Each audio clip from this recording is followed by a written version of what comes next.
বড় ভাই আমি একটা ফোন খাই দিছি ভাই তুমি তো মোবাইল খাই দিছো আমি গাড়ি খাই তো হইছে গাড়ি লয় মারিস না ঝামেলা চল ফোনটা জায়গা ভাই কাছে বড় ভাই আসসালামু আলাইকুম ওয়ালাইকুম আসসালাম ভালো আছেন না আলহামদুলিল্লাহ ভাই ভালো আছি ভাই ফোনটা রাইন জমে রেখে দিও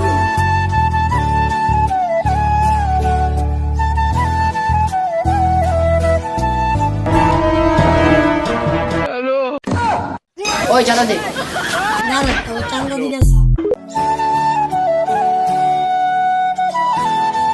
ভাই আসসালামু আলাইকুম সমস্যা হয়েছে ভাই একটু ব্যাটারি গুলি কারেন্ট তো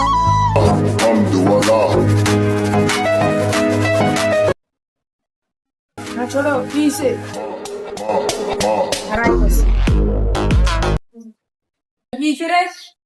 ভাই সাদা কি হইছে রে কাটা রে কি ভাই মালেন কে গাইস আপনারা যদি দ্বিতীয় পার্ট পেতে চান তাহলে লাইক শেয়ার কমেন্ট করুন আপনার 24 ঘন্টার ভিতরে দ্বিতীয় পার্ট পেয়ে যাবেন